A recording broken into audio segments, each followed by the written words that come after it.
Hello, I'm Harry Stachini and you are listening to the Staff Room Podcast, the show where each week I share anonymous stories from teachers who are overworked, underpaid and close to a mental breakdown. So think of it as teacher therapy, as they remind us of all the troublemakers, class clowns and the flat-out criminals we all remember from school.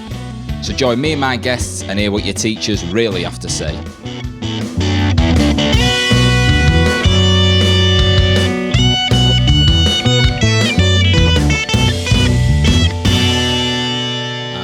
Episode number 10 of the Staff Room Podcast. How's it going, everyone? Hope you're all right.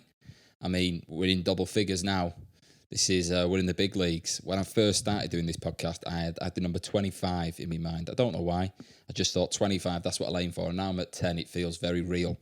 You know, I think it could go all the way to 100, but 10, that feels like a milestone. You know, we've hit double figures. It'd be great to get it into triple figures in the future.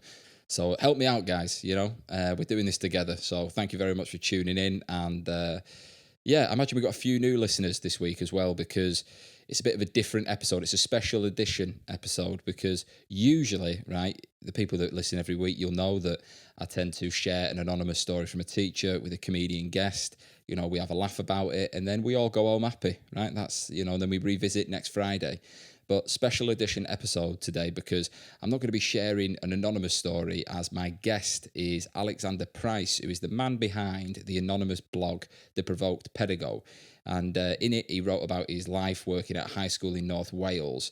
And he was actually sacked and struck off for 2 years after a panel found him guilty of professional misconduct after his anonymous blog came to light of the school. Now, the only reason I know about Alex is because a few weeks ago, someone sent me a BBC News article with the title Kardashian Clones, and I've actually added it into the notes for this episode. So if you wanted to have a read of it to understand what I'm talking about and maybe get some context, that'd be great. But I'll give you an overview. So within this BBC article, Alex had made some jokes about the students regarding his issues around prom, what he doesn't like about it. And I've read the comments that he made and I found them very funny. But like any joke, context is key. And the more I read it, I just kept thinking there is way more to this than meets the eye, because even Alex had said himself, he didn't deny writing the blog, but he said if you read it in its entirety, the points that they've cherry-picked from it have been presented in the total opposite way to which he intended it to be. So I thought it'd be really good to sit down with him and get his side of the story. So that's what this episode is about. And we covered loads within it. You know, we talk about his teaching days.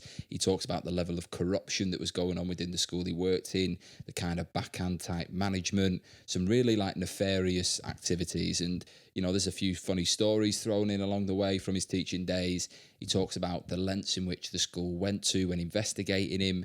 And I feel as if it provides way more colour to the picture that has just been presented within one or two news articles saying that this guy said this about some kids within a school that he worked in. Because, you know, I think it gives a very honest depiction of what school life can be for some teachers when working in an environment that is, I suppose, would make you feel very paranoid and anxious, and I wouldn't imagine would be, you know, pleasant at all to work in. And another reason why I wanted to get Alex on the podcast was to share his side of the story, because we live in a day and age where social media outrage and cancel culture are just rife. It's just like a given thing now. And it's very easy to see one version of events and just immediately point the finger and that person be cancelled, finished. And I think it'd be difficult for anyone not to, after having listened to this episode, not to have seen the full picture and understand that what he was doing in comparison to what was happening at this school, in my opinion, you can't compare. But the idea that if you didn't know that, you would just have this interpretation of that he is a bad guy and that the schools are the heroes within this story. I just think it's something that is definitely worth sharing and provides quite an insight and a bit of an eye-opener for people that, you know, might in the future, if they come across something, don't take it on face value and actually maybe ask the question or wonder about the circumstances that led to that, or even, you know, like what the person's intentions were. So, you know, I was really pleased that Alex gave up his time to speak to me, and I think it's made for a very good episode. So, you know, it's a long one today, but definitely worth hanging around for because I found it very interesting, and I imagine you will too. I'll just point out that we did have a bit of a technical issue with the sound when recording this, but I don't think it's too bad, but I just wanted to give you a little bit of a pre-warning. But now that is all out the way, let's jump into this week's episode. This is me, Alexander Price, and the Provoked Pedagogue. Enjoy. Because you said you've been writing it for 2 years. So can you kind of like just give a bit of a timeline of, because when I first read the news article, it was a lady I worked with who sent it me at work, going, "You're going to have it with your podcast, you." and I read it, and as soon as I read it, I was like, I don't think you've done any wrong, but I thought it happened like 2 weeks ago, you know. So when you mentioned it being across 18 months, oh God, no! So it goes back even further than that. I mean, I just gave a short article to the Guardian newspaper yesterday as well, a short interview to them yesterday. And the cut and thrust of that article is they're trying to sort of say that why a school's not able to deal with this kind of any kind of disciplinary matter in any kind of reasonable timeline. So I mean, this goes right the way back. So I started writing the blog in 2016. Right. Okay. Wow. Yeah. That's fair. So yeah. So it started off just as a bit of catharsis, really, because the school that I was working in was just a hellhole. It was just badly run, and for me, it's never, the kids are not the issue. I agree with you on that.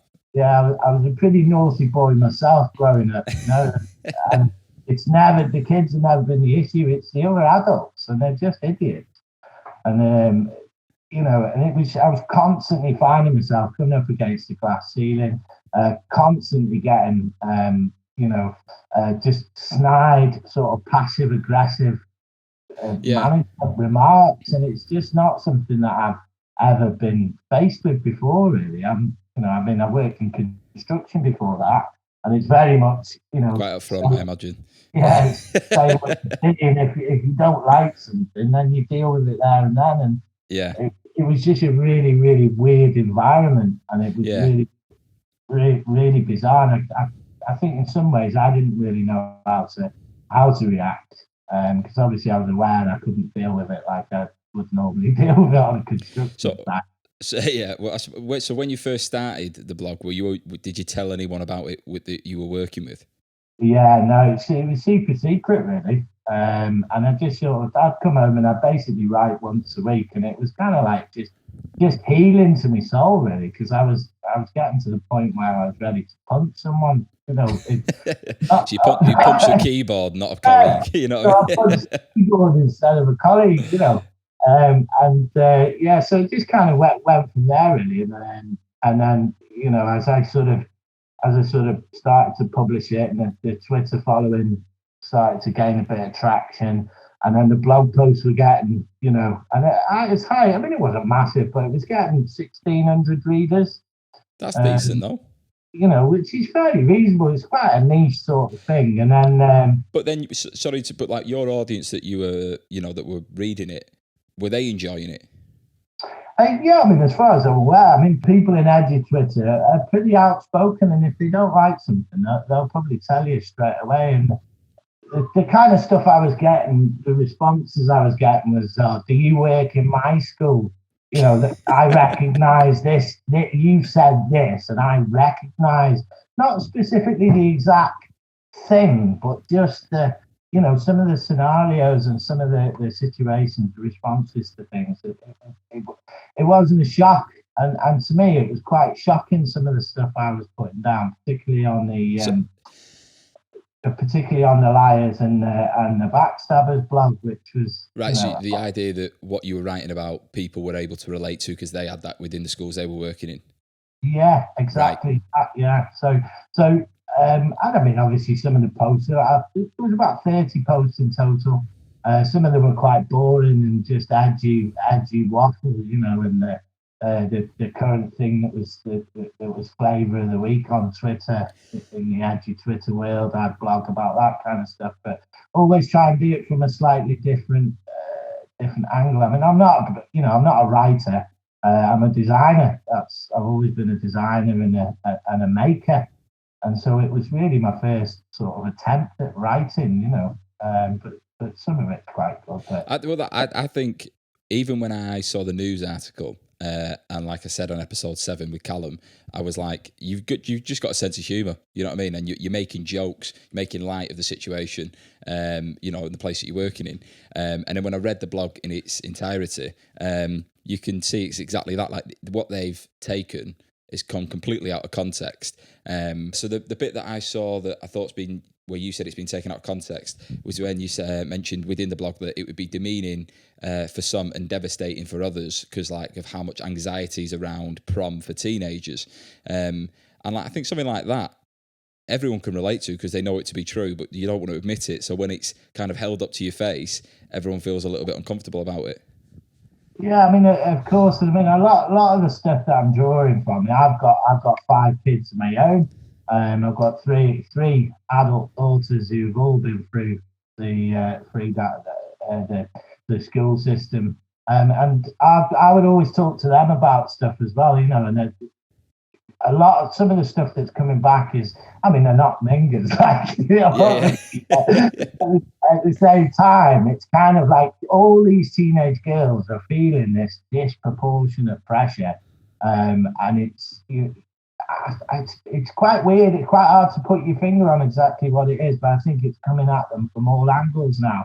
Maybe a bit more than it was when I was a youngster in the 90s, you know. It's coming out every time they pick up a device, they're bombarded with, you need to look like this, you need to definitely in this way. And, you know, it's like the pressure's ramping up, really. And it's kind of, that's what I was trying to get across in the blog post, was that, you know, I don't think schools should be supporting that, you know.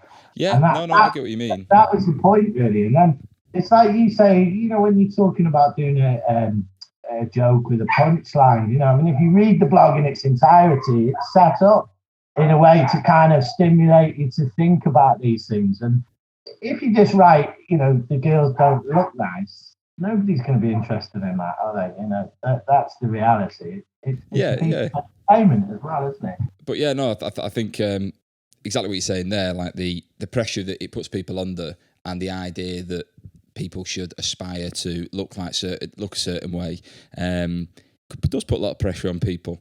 But yeah, that's why with what the news article was saying, I just thought it's just been paraphrased, isn't it?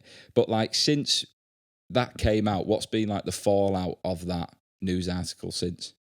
It's pretty weird because I have to admit, obviously, you know, the worst thoughts go through your head, and you think, oh God, am I going to be walking into the supermarket and some bellend's going to come up and give me a slap or something? Do you know what I mean? So you kind of, you're thinking about that sort of side of it. But the vast majority of feedback I've had has been, you know, maybe it's a little bit edgy, but I agree with you. And people have just generally agreed with it, you know, being a bit nerdy.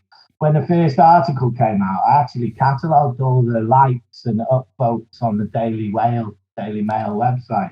Right. And just created a few little graphs and stuff.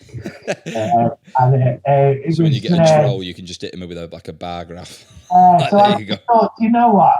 I'm gonna need if the shit starts hitting the fan, I'm gonna need some facts and figures to back myself up. So I just here we go. So yeah, I've got it here. So on the 8 a.m. on the 27th of the 1st, which is when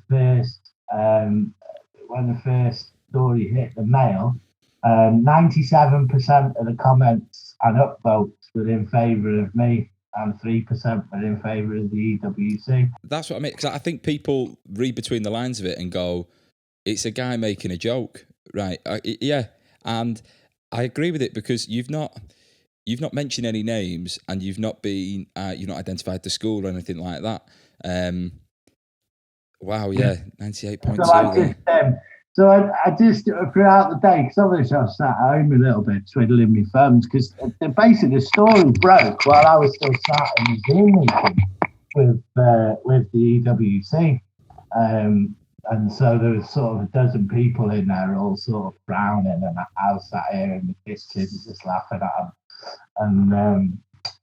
And so I was just like, obviously when the story broke, I thought, but 98%, 97%, that's the sort of thing. So even on the negative comments, people were downvoting the negative comments and upvoting the positive comments. So I mean, I know it's the Daily Mail, which is like Gammon Central, isn't it? You know what I mean? But naturally, people are going to have an opinion on it, and people listening to my podcast might turn around and go, "I don't agree with what he said," but in the context of how it was used, from the fact I've now read the blog, it doesn't come across in any way disparaging towards the kid. Isn't the punchline? You know what I mean? It's about the whole setup around prom and the environment that it creates, and the fact that sometimes kids' priorities can be in a different place, and if you're putting more emphasis into your prom than your studies and your GCSEs and stuff like that, it's not the best environment to promote and encourage. Because like the bit that I relate to the most is when you said about the entire premise is flawed, as it's just another example of how we constantly reward kids for just about meeting the absolute minimum.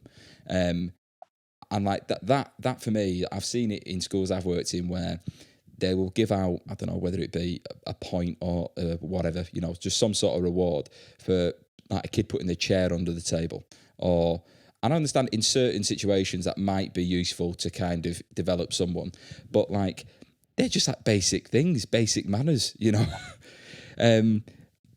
so that idea, I'm totally with you on that. And what did they call it? They call it something, don't they? Where it's like a false currency or a token currency type system, right? Yeah.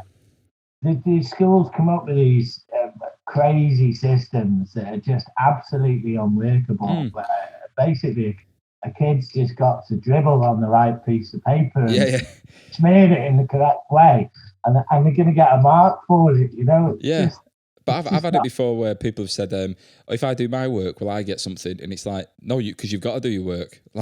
It might be different for that person, and a different rule for you, but for them, like, their needs are different to yours. But that like bare minimum, I think it's harmful as well, because at the end of the day, there's nothing wrong, right, with approaching a young person and saying, "Listen, pal, you need to pull your socks up." Yeah. You're making zero effort, and it becomes such a point. But I think as well, sometimes these kids are so downtrodden and so broken by how poorly they've been treated throughout.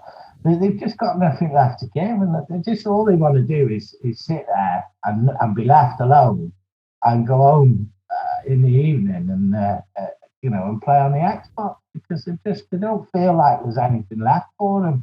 Because the amount of hoops they've been tried to be pushed through by all these different levels of this and stats for that, and it's just not suitable, and people don't seem to recognise that.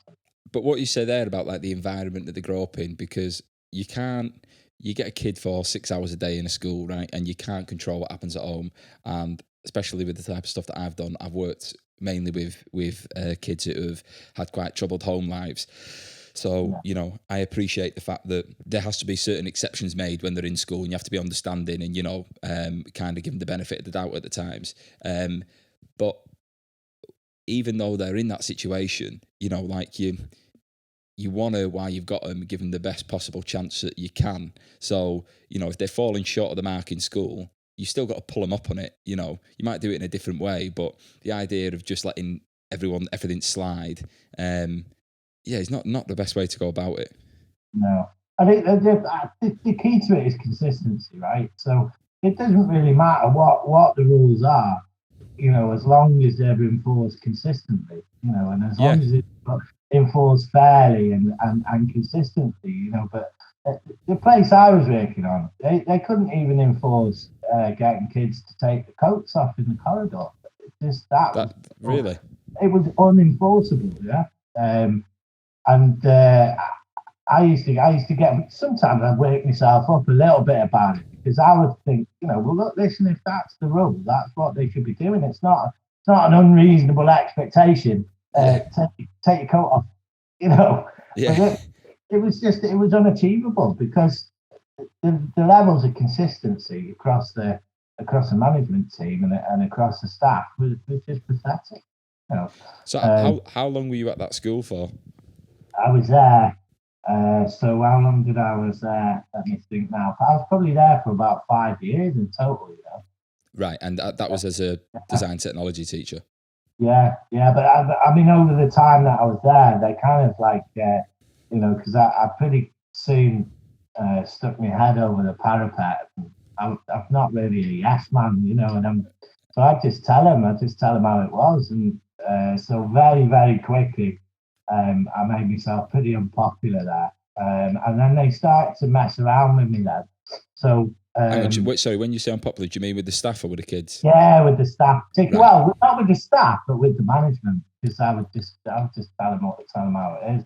I mean, I'm a member of the NASUWT union, and their industrial action, it's called the action short of strike action, and it's really quite powerful. It's a very, very strong piece of industrial action, but it's not being used by teachers in the school setting. So, but the thing really, I think the catalyst for it was there's a section on that, and it says members are instructed not to engage in any new management initiative that hasn't been workload impact assessed.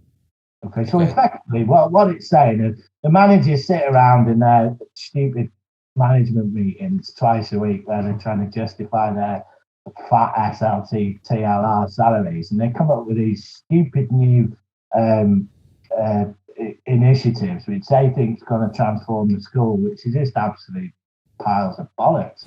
And then what they'll do then is they'll then feed them down to the curriculum heads, and they'll say, right, you're going to have to do this. And so often it'll be something stupid like what the one I really stuck in my crawl was they said you're going to have to complete a home learning record. They called it a home learning record. Okay, so my duties as a teacher, I'm fully aware of what my professional responsibilities are, and I set homework as and when I see fit.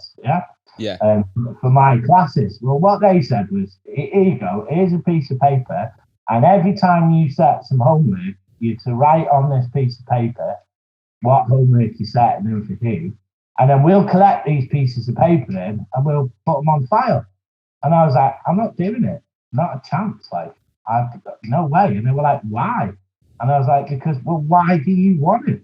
Why are you doing that? Why, well, we just think it's a good way to check homework. I said, no, you don't. This is a good way to check up on teachers and infantilize the staff that you've got working for you. And I'm not doing it. End off.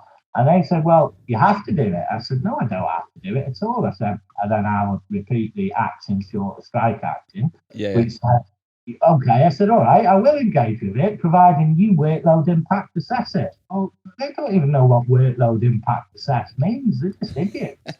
So that's just a perfect example of and so then I mark myself out as an enemy of promise then, aren't I? I'm refusing to do this, which makes their life more difficult. Well, I don't care about their lives being difficult. I care about whether or not kids' lives are difficult. And this was the kind of thing that would happen. But that piece of industrial action is absolutely amazing, because the reality is in schools, there is no time, right? There is no more time. Yeah, everyone's maxed out. Okay, there's no time to mark. There's no time to plan lessons. You get 10% PPA time, which is used up with other stuff. There is no more time. So if they want me to do something new, they're going to have to take something out. Yeah. And that's what a workload impact assessment is about. They're going to say, right, and they just never want to take anything out. Because there's a mate of mine who's just training to be a teacher now, and he's quite hopeful. He's enjoying it and all that. And the amount of teachers that the schools that I've worked in, because I'm not like, I've not done a PGCE. My dad was like, do you think about it? I was like, no, I thought I wanted to be a teacher, and then did 3 months at uni. And I found a flight that went around the world, right? And I rang my dad on a train platform. I said, I found this flight. And he politely told me, you're not going, you're staying at uni. So I finished my degree, but I didn't want to be a teacher at the end of it. And since then, when I've worked in schools, the amount of teachers that I've seen that as you say there, like just going, there's just too much work, or there's too much pressure, there's too much this. And the amount of people that leave the profession, like, I think from a, like a parent point of view, unless people are very understanding, or just like general public, I think people think you leave at 3 o'clock or 4 o'clock, and it's like, it's just not the case. No, it isn't the case at all. I mean, the teacher attrition. I mean, I'm not across it as much as I was. I mean, obviously, when I was embroiled in the scenario, I was quite across all the figures and the numbers, and I could quote to you what the teacher attrition rate was. But I mean, the amount of people that leave teaching within the first 5 years is still exceptionally high, and it's because it's filled with dickhead managers. Yeah, well, yeah. The second you get into a school, you're going to come across these people, and they're absolute melts. I know, I agree, because like, having worked in quite a few schools, like, I would rather take awful kids over awful staff every time, because like, I've had it where I was walking down a corridor one time, and I got told literally in passing by like person C on the chain of command that I was working with someone new today. And I'd never even heard of this person's name, but I was like, you're working with this person. When I then said that name to another member of staff, they were like, you're working with that person? I went, yeah. And they were like, they've usually got like someone they work with all the time. Like, why are you with them? I was like, I don't know. So I went out and did the afternoon with this person. And then I was told at the end of that, right, you'll be with him on Monday. That'll just be it now for good. So then I do Monday, and we have there's a meeting at the end of that Monday. I'm then told, by the way, don't mention this about, like trigger words for said person. And they'd filled in loads of stuff where if I'd said on Friday, like, oh, you're doing this on the weekend, you're doing that, you're doing this, I could have caused like World War III. And I just thought, you're asking me to do a job with someone where you're not giving me the full picture. And I didn't do very long at the school, but it was one of them where I thought, like, this just doesn't feel right. Like, I was taking lads that caused like serious issues in the school to go and see the member of staff that they had to go and see, and they were looking at me like, what are you doing here with him? Like, he's your responsibility. I was like, he's literally just done this. Like, you know what I mean? Like, where it's got to stop somewhere, and you're my boss. But people looking at me like, nah, go and lit a pick or something like that. Go and calm down outside. It's like, all right, okay. So I'm babysitting, essentially. That's what it is. And yeah, it wasn't for me in that sense. But I suppose then, what drew you into teaching? Because you mentioned you got into it in your 30s. Yeah, so I've always, I've never been without a job. I've always been a grafter ever since I was 13, 14. And I'd always sort of thought, I'd like to go to uni and do something. Because when I was 17, 18, I should have been thinking about uni. I wasn't thinking about uni at all. I was thinking about I was thinking about smoking as much weed as I possibly could, and tapping off with as many girls that I could possibly, just being a normal human being at that age, and I just didn't, I didn't really have a very, very strict home life. I could pretty much do what I wanted, and so I did. And then when I should have been going to university, was when I was expecting my first kid. And so I had 3 kids before I was 21. Bloody hell, you like me dad. So I think we finally figured out how to stop it. But and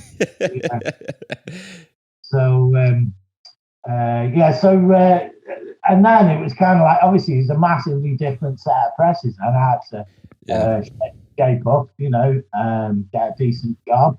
So that's effectively what I did. And then back in those times, so we've gone back to probably mid-90s now, 95. It was pretty easy to get on the property market, nothing like what it is now. And so by the time I was 25, I had a mortgage and 3 kids, and that's not a situation where you can go to university. So then the love of my life, who I thought was the love of my life, started banging a bouncer behind my back. And then so that was the end of that one. And then I ended up working around the country a bit and being a weekend dad. And I sort of hit 30, and I just thought it's probably time to, maybe knuckle down. So I had a word with my old man, and I said, look, listen, I really want to do something. I don't know what yet. And he said, well, why don't you go to uni? And I said, well, I can't. He kindly offered to pay me rent for 3 years. Happy days. And so that's what I did. But I mean, he paid my rent, and then I had to. I went to uni in probably 2008, I think, and worked full time whilst I was in uni. And I did the course I did was design and technology with qualified teacher status. So you do your PGCE alongside your degree. That must have been intense. You know what? People say that, but it's weird because the mind space I was in my 30s. I wasn't going to uni to enjoy the lifestyle. I was going to get a piece of paper. And so I would turn up to my lectures or whatever, tutorial, whatever. As soon as I had that assignment, I wouldn't leave uni until I'd completed the assignment and handed it in. And then I'd go home, and then I'd go to work. So that's very different to my uni days. It's very different to a lot of people's uni days. But I was really into it, weirdly, and then I'd come home. I was working in my mate's tattoo shop at the time, so I'd go work in the tattoo shop, and then I'd go to uni, and then we'd just sit in the evenings and drink and eat. And that was pretty much my life for 3 years, and then on the weekends I'd have my kids. And then so instead of doing, obviously PGCE, you do 3 teaching practices almost back to back. Well, when you do a QTS, you do one every year, right? So, and it's a 3-month period, and so that part of the course was the only part that was intense, really. The first teaching practice, you do a 25% timetable, 50%, 75%. But then, when you were training, did you always think I'll go secondary school? 100%, yeah. I mean, obviously, my kids at that stage, they were all 6, 7, 8, 9, and there's no way I was dealing with pre-high school. The weekends are enough. I don't want this Monday to Friday. Much as I love kids, I'm not there to be wiping noses and I get what you mean. Checking toilet training and that kind of stuff for the primary college. And that's not to say in any way, shape or form that I think that secondary is easier or primary is easier. No, it's just preference, isn't it? That's all. Because I've known some teachers that work in reception that look at, year 4 as if to be like, oh my God, I could never do that. But then year 4 look at year 11 and they're like, I could never do that. And it's just different. But I've worked across both, and albeit in specialist environments. I worked in a few pros and stuff like that for secondary school kids. And I don't know, it depends. I think it depends what type of person you are and what your style is, because if you think it's maybe going to be, if you want more control, I would say probably go into primary than secondary, because, you're dealing with people that have got a little bit more about them, so to speak. Yeah. I mean, if I wouldn't have got sacked, I'd actually made an application to go and work in a school for kids with severe learning difficulties. Right. So I've always, not necessarily but I always thought, whilst I was teaching there, some of these kids here, they're in year 11, and whether they could or they couldn't, they couldn't write their own name, some of them, and whether or not that was because they couldn't actually write or because they were just absolutely done with the whole scenario, you know. So I just thought, and I had quite a few kids with quite severe needs that I had some really. Is this within the mainstream school you were in? Yeah, within the mainstream setting, which had some really good results with, and just built some strong relationships. So at the time, just prior actually to them coming in and suspending me, I'd actually already put in my application to go and move to a school for kids with special needs. And I wanted to go towards sort of more practical, teaching them more practical skills. Yeah. You know? Because I enjoyed DT in school, and the teacher I had, I always got on with really well. But were you working with all year groups, or were you having people that had like picked that? Because the curriculum's different in Wales, isn't it? Like, do you still pick your options for your GCSEs and stuff? Yeah, so they pick their options. You'd have at Key Stage 3, you do, and I in DT. So I was trained to be a cookery. I can do cookery teaching. I can do textiles. I can teach product design, woodwork. So it's quite a wide skill set, really. And then we do the kids on rotation.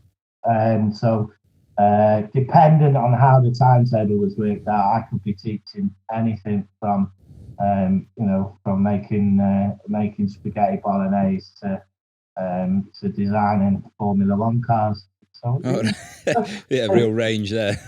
pretty good in that respect. So that at Key Stage 3, and then at Key Stage 4, obviously they select their options, and then so what tends to happen in DT, and whether or not schools admit it or not, they probably should, because it's happened in most every school that I've worked in. They get all the knuckleheads, or the kids they believe are the knuckleheads, and they put them all into DT. So. And this was always a particular bit of a bugbear for me, because you're thinking, right, so you're looking at that kid and you're telling me his behaviour's bad. Yeah, so you're giving him a screwdriver. Yeah, and you're going to put him in a room where he can cut not only his own finger, but somebody else's finger off. Yeah. Like, what? Give me the rationale, you know. He's got a behaviour problem, but he might love spag bol, so we'll see how it goes. Yeah, I mean, I remember one time I go in, you turn your back, and I've turned round, and there's one kid, and he's got a can of deodorant in a vice, and he squeezed it till it's pop, almost ready to pop. Yeah. And he's smacking the end of a chisel, and I'm like, "What are you doing, mate?" I was like, "What do you think's going to happen?" And he's just like, "I don't know." I said, what on earth are you? What are you playing at? Like, it's just. I tell you what, let's have a look. Turn the lights off. Get your matches out. We'll stand close to it. We'll have a look. Yeah, I mean, I used to teach. So one of the other things I used to teach, one of the units I did was a metalwork unit. Yeah. Right. And we do pewter casting.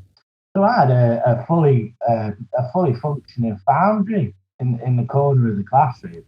Right. Okay. So we could, with an oxyacetylene tool, and I'd teach them how to make a mould on a laser cutter, and then they'd melt some pewter, and they'd pour it in, and we'd do basic casting, but it's cool, really cool stuff, and that's the kind of stuff that I kind of wanted to do, and why I kind of got into teaching in the first place, to kind of get kids to do that, but. The hoops that they make you jump through, and the fact that the kids were so poorly behaved that you just can't run that kind of activity in a safe manner. Yeah, because what was your relation like to the kids? Because from what I read within the blog and stuff, like, I don't know, it came across to me like you could have a laugh with them, but then or did you have to be like really strict with it? I'd go with warm, strict. Right, okay. Because obviously there's safety concerns, and if the kids are not, they need to know 100% that they can't mess about, and if it's said, it needs to be that way. But at the same time, I was in it for the laugh. I'm not a mythical person. There's no way I'm standing in front of a group of kids all day and not having a bit of a crack with them. You know, it's just the way it is. Got myself into a bit of a sticky situation in the first school I worked in.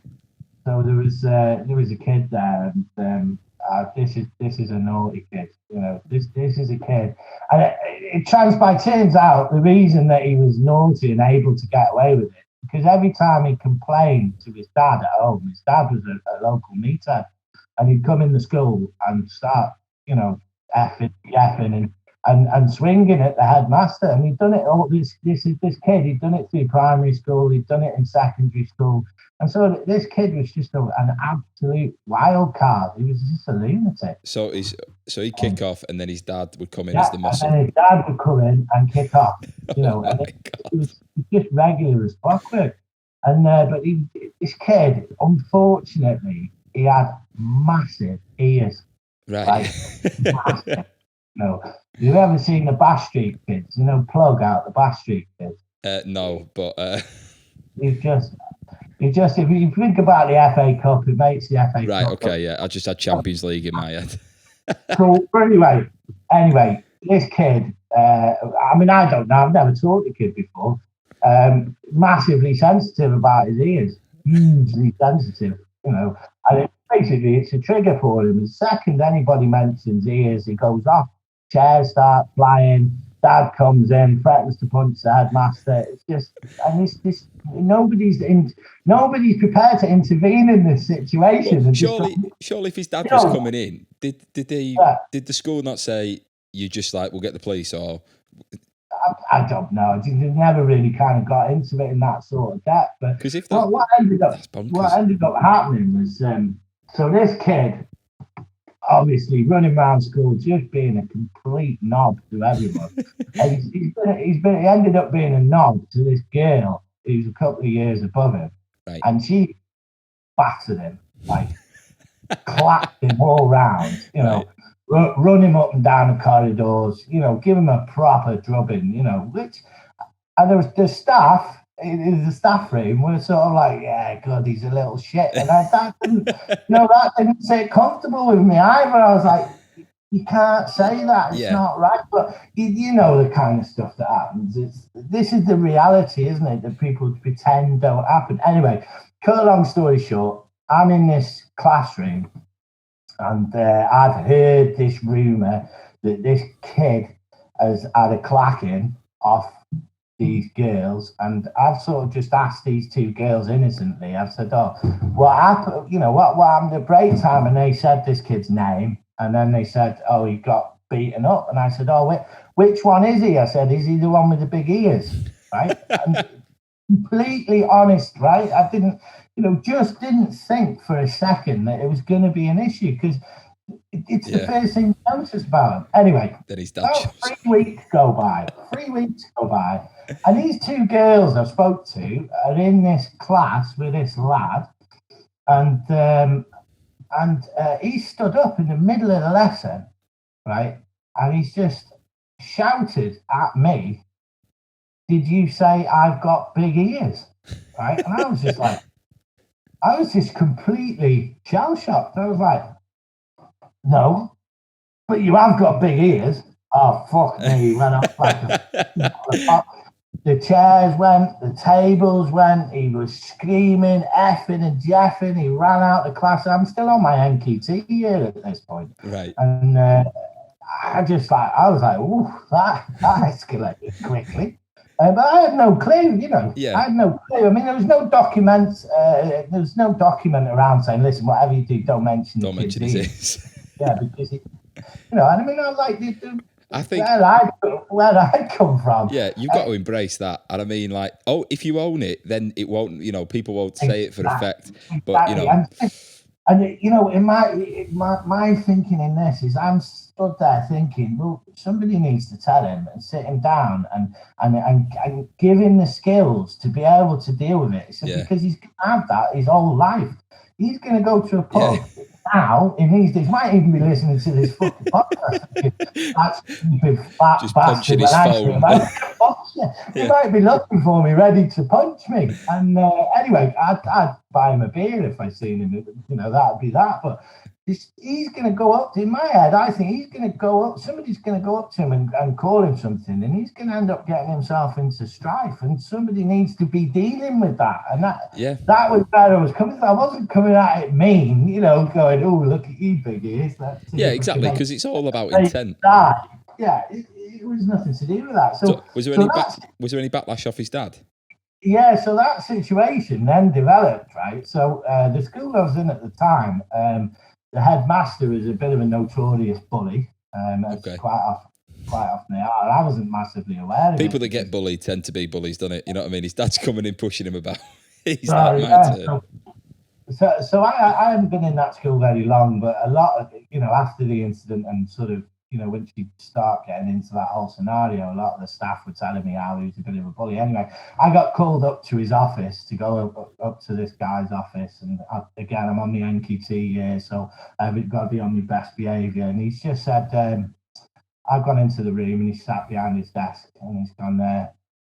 Did you call Kid A big ears? I went, no, I didn't call him big ears at all. I said, he stood up in my lesson and he said, did you call me big ears? And I said, no, but you have got big ears. And the head was like, put his head in his hands and his head was shaking like this and the colour drained out of his face. And I was like, what's the problem? I said, he has got big ears. Stop saying it. He goes, you can't talk about his ears. And I went, well, it's done now. I said, what do you want me to do? And he goes, you're going to have to apologise. And I was like, apologise for what? Like, and he was like, well, you're going to have to apologise for saying he had big ears. And I went, I'm not doing that. I'm not apologising. I said, he has got big ears. I said, what do you want me to apologise for? She said, well, look, listen. He said, if you don't apologise, his dad's going to come in here and he's going to be effing and jeffing. And so eventually I got this kid there and I said to him, I said, look, listen, I said, I'm in this scenario, I appear to have upset you. I've upset you and I've hurt your feelings. And I said, and for that, I'm sorry. Yeah. I didn't want to upset you and I didn't want to hurt your feelings. Up until that point, I had no idea that you were sensitive about your ears. Yeah. And so now I know, and I will make sure that I will not do that again in the future. And he went, looked me dead in the eye. And he went, yeah, but you shouldn't have said it, should you? I was just like, do you know what? I said, well, I tell you what then, pal. I said, that's you have got fucking big ears. I didn't. But you know what I mean? But the reality is, this has been happening to this kid now, right? He's in year 9. This has been happening to him for 10 years. 10 years, right? This scenario. You saying 10 years or 10 years? 10 years, yeah. 10 or in the very Welsh way. 10 years. 10 years. Happening to him, yeah. But 10 years and nobody's picked that up and sat him down and said, listen, you've got big ears. You're going to have to deal with it your whole life. If you don't sort yourself out now, it's going to get you in trouble. And yeah, this was the kind of thing that can you imagine that if he ended up in prison, like decking someone, and he's like, what are you in for? And he went, someone said I had big ears. They go, yeah, but you do. Stop! Yeah, there's another 20 years on your sentence. Yeah, there's another funny thing that happened in that school actually. So, is this the same school that the different school? Yeah, okay. Different school, yeah. So when I was at that school, I was on a 0.2% teaching contract. Right. How's that work? 0.8% cover supervisor. So basically, I was an in-house supply teacher, right? Okay. And they kind of dangled the 0.2 as a little carrot to make me sort of super grateful for getting the job, kind of thing. So So anyway, I'd be teaching anything to anybody at any moment without really having a clue what was going on. So it was a bit of a baptism of fire, really. And you know, at that time as well, I was pretty ideological, and I was in it to raise the standards and, you know, making all the right noises and teachers are superheroes and all that sort of bollocks, you know. And I was tasked to teach in an art class, and so I don't know if you've ever had this, but so the kids, funnily enough, the kids were in rows, and so I was walking up and down the rows, looking at what kids are doing. That's great, you did a lovely job there. That's a nice picture there, nice one. And then go around. I'm on the very, very back row. I've just coughed, just a little cough, you know, just like that. But as I've done it, a cornflake-sized bogey flew out the back of my throat and stuck on this kid's shoulder. And I was like, oh. And anyway, I thought he must have felt it, because I reckon it must have weighed about half a kilo. He's pinned to the desk. Yeah, it was an absolute monster. But anyway, he didn't notice. And I was like, oh, brilliant. So I just carried on, you know, regardless. I was like, I don't know what else I could have done, you know. So anyway, I got back up to the front, and I'm sort of doing a little demo on the board and whatnot. Anyway, this is erupted at the back of the class. This kid has just stood up and smacked the other kid right next to him, right in the face. I've got, whoa, what are you doing? What are you doing? He's gone, he spat on me. He spat on me. There's a massive bogey on me. Look. I was like, no, it's all right. Yeah, come on, let's get you over here and get a paper towel. Come on, we'll take that off. No problem, mate, no problem. This kid's going, I never. I was like, oh, you know what? It's just one of them things. Get over it. So if that kid's listening to this podcast, I definitely buy him a pint as well. That's to be fair though, in that situation, I think you've, I don't know, whether you go, sorry mate, I've just gossed on your back there. Yeah, sorry mate. Or when you finish, just stick your work to it. There you go. Yeah. Or do you just sneak off up to the front and get a paper towel and then try and sort of wipe his back without him knowing, kind of thing? That could be, oh, there's another one. That could be even worse. And he'd be like, get off me, you pedo. What are you rubbing me shoulder for? Get off there. You know. That's the thing though, like allegations made against staff, like even when I had a kid once, just as a joke, make a joke saying, because like my job, I was working 1-to-1, and this lad I was working with was hanging around with another lad, and he just went, oh, he follows you around, doesn't he, like a pedo? And like, but as a joke, and I just went, I know you're joking. I went, but you could get me sacked by saying that. And it was one of them where he was like, I was only joking. I'm like, I've realised that, you know what I mean? But just let's not say that again. All right. So, I mean, but just bringing it back to a little bit more serious for a second. One of the blogs I wrote was called Normal Shifts. Okay, and it was about how if you're not very, very careful in a school, what's normal and acceptable shifts into something that's absolutely not normal and is completely unacceptable. And there was a particular sort of period where the boys were using the word nonce as just normal language. And I was like, lads, that's not normal language. You can't use that word. And they'd be saying to me things like, why are you being weird, sir? What's the matter with you? Everyone says it. And I'd be like, no, lads, everyone doesn't say it. And they're like, yeah, but such and such teacher lets us say it. This teacher lets us say it. I'm saying, yeah, but they really shouldn't. That's what you said about the inconsistencies, aren't you? Exactly. But when it's something as serious as the word nonce, right, which can be career changing, you know, if somebody gets the wrong end of the stick on that, and it can explode, and you know you'll never shift that. Because you'll never shift that. Yeah, no, exactly. Because like even when people have been wrongly accused, like the label that, you know, is carried with it, there's always a few people that go, yeah, but like you got away with that, or they got away with that, and you think that's you are doing serious damage to people. I had it where the kids would say rape, right, to each other, or like they might grab hold of someone, be a bit rough with them, and another kid would go, "Oh, get off! Get off! What you trying to do? Rape them?" And then I said, "Do you know what that word means?" And they were like, "When you sexually harass someone." I was like, "It's not when you harass someone." I was like, "It's when you penetrate someone. When you penetrate them to have sex with them." And they all kind of like looked at me a bit, and I was like, "Because if I said that, even as a joke, I said I get sacked." I said, so, you can't throw that around like what you're saying there.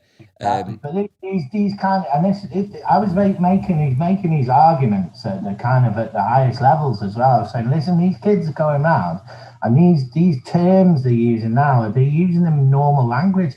Instead of using the word gay to mean something's rubbish. So that is, it's one of them, and I've been guilty of it myself in the past. But when somebody points it out to you and says, "Look, listen, if there's kids in that class there that are maybe struggling with their sexuality, and you're constantly using it," I mean, I wasn't using it in the class. Anyway, and the kids would go, "Oh, that's gay." Well, what do you mean that's gay? Well, it's rubbish, isn't it? I said, "Well, why are you using that word to say rubbish, isn't it?" But the thing is, because it wasn't being done at a consistent level, it was marking me out as a pariah. Faggot was another one. Yeah, big one. A word that they would use just in normal language, and I'd be like, that is not acceptable, And so I would then, take them through the school procedures. I'd be like, look, listen, you can be, I'm going to give you a warning for using that word. I don't want to hear that word in my class.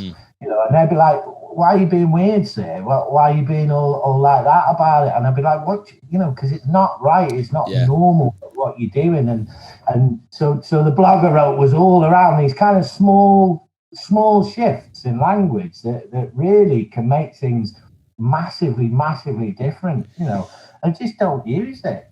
Yeah, but I think as well, sometimes the environment that people are in, where that is just like the norm, it filters into everything. Like there was a kid I worked with who would throw around pussyhole all the time. Just like you're a pussyhole, and I'd be like, just call him a wimp. You know what I mean? Just anything else apart from that, just I don't want to hear it. But that to him was just his go-to, and it's problematic. But massively. I mean, another one is, I mean, obviously the where I was at was a rural setting.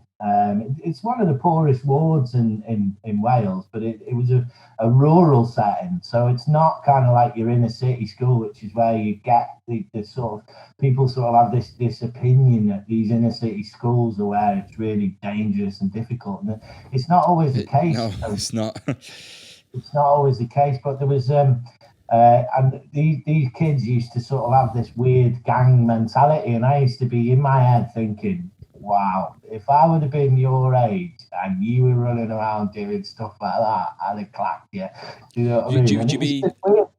I grew up in the same sort of levels of poverty, right? But it was like there was no way I would have behaved in that way, just because I had respect for the people around me, just my mates and everything like that. We just weren't. It was like a different level of nastiness that they were exhibiting. That they were doing to each other. Yeah, they were doing to each other, and it was just it was weird. But what and then there was a big sort of thing around drill music. So the kids all started listening to drill music, right. And like it was just embarrassing, and you just think,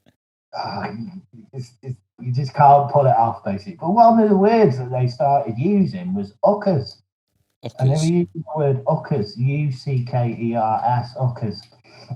And it's not a really nice term. I just get the definition up just so I don't muck it up. And I remember at the time thinking, why are they saying that? Like, what's that word?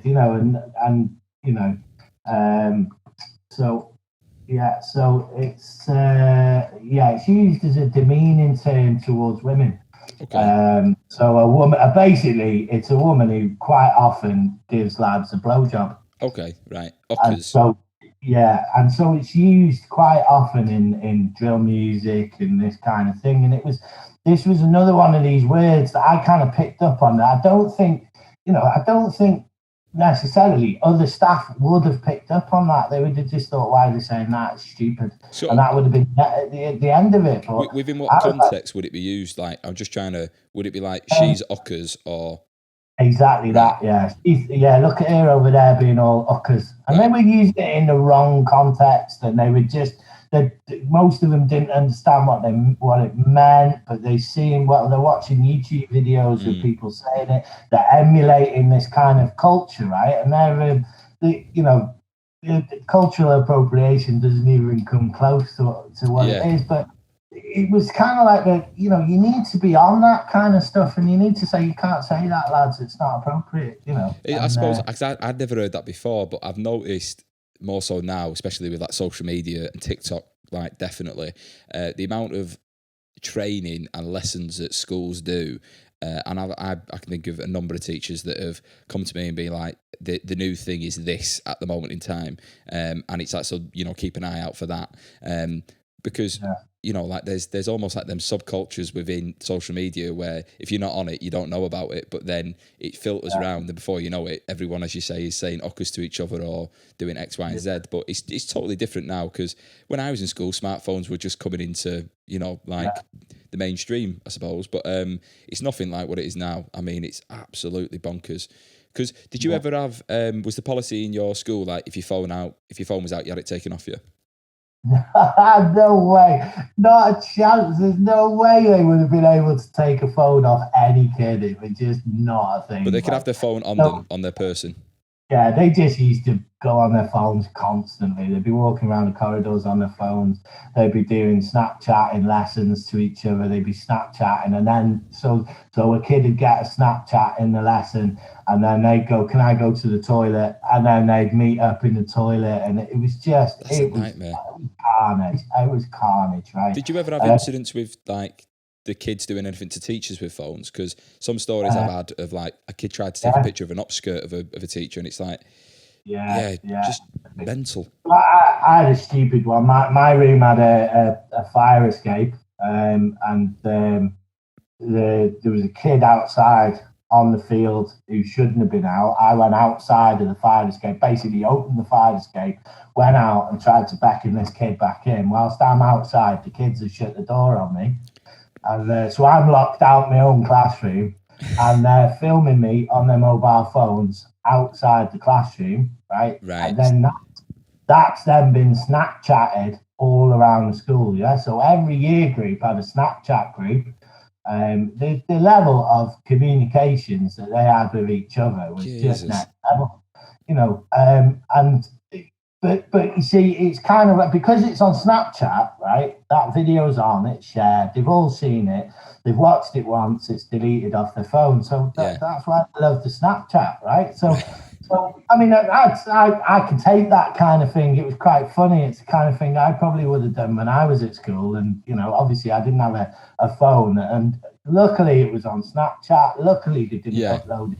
YouTube. Luckily the kids quite liked me and they didn't want to be vindictive. You know what I mean? But in that kind of environment, right, that could go viral, couldn't it? Yeah, it definitely could. And I know of, as you say, like people have Snapchat groups. I know classes that have WhatsApp groups, and like the group name to that WhatsApp group might be something very disparaging to a teacher. And it's like do you know what they want to do outside of school is fine, but if you get caught with that in school, like you're going to get into serious shit. As like with your blog, you weren't doing that within school hours, in front of all the kids and whatnot. So it's, what I mean, they're separate things, but I just think it's a different world now, especially with the fact that kids have got phones, like what they can do with them, and opens up loads of problems. I mean, the whole sort of phone thing is getting a lot of traction at the moment on Twitter, and I've never sort of, I'm politically, I'm left wing libertarian, I'm somewhere around flipping Gandhi, I think. You know what I mean? Obviously. Obviously, I don't think Gandhi would have been using some of the words either, but that's where I sit, right? So taking a kid's phone doesn't sit right with me at all. Really?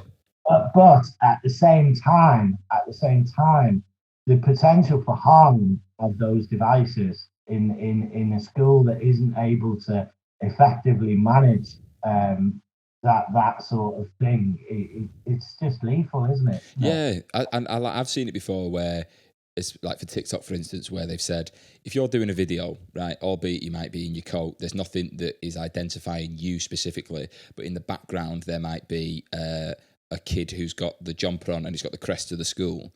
Whoever's watching that knows exactly where you are and they can find that school easy enough.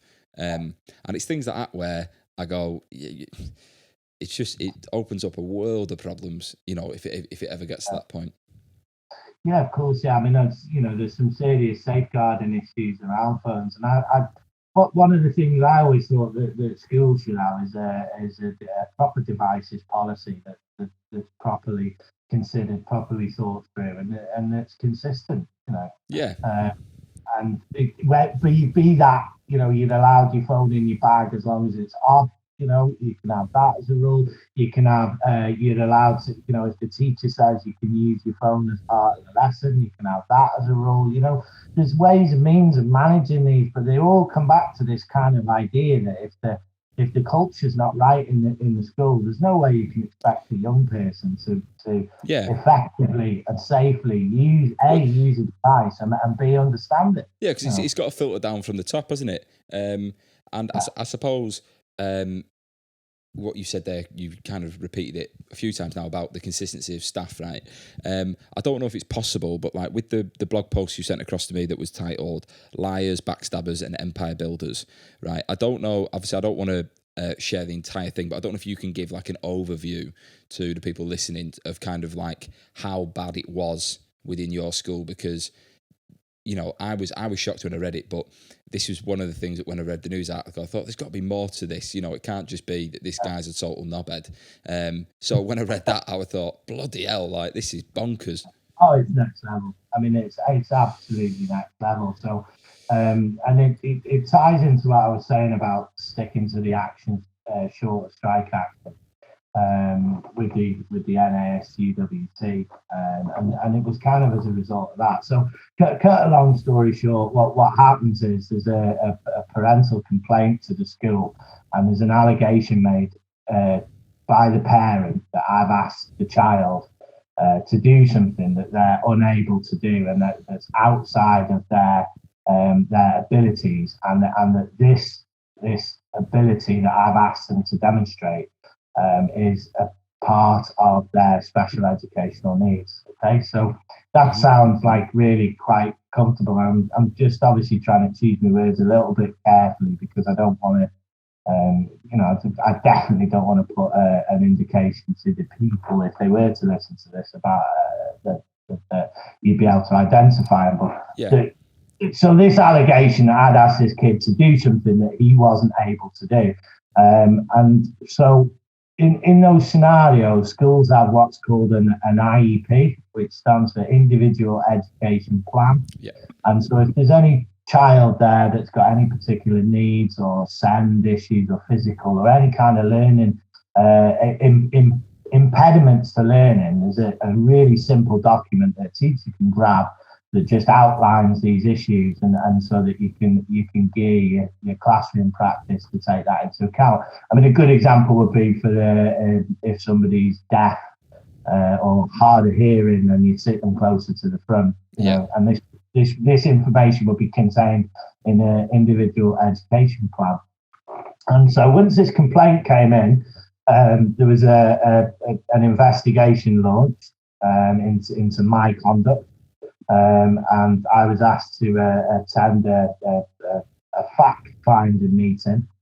And at that point, knowing how poorly the school was being run, I went to the school systems and I basically screenshotted everything and took everything that could possibly, be used against me, so that at least I'd read the materials and I knew where I stood. And the child in question, there was no individual education plan in place for this child.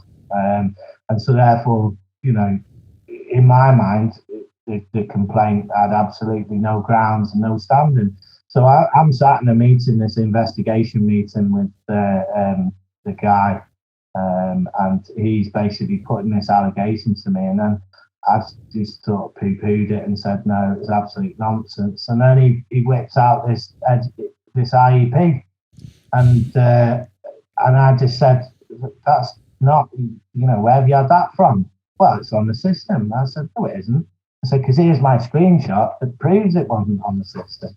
And they'd basically gone to the trouble of fabricating this IEP, and they were trying to basically use this document to throw me under the bus so that they could then go back to the parent and say, yeah, we've had a good teacher and he's a bad teacher and he should have looked at the IEP and we're all really sorry. But it's just the level of duplicity. And then, so then what happened is, just to ratify this even further, about 9 months down the line, the teacher, who was a Senko, who was responsible for creating the IEPs, was put on capability.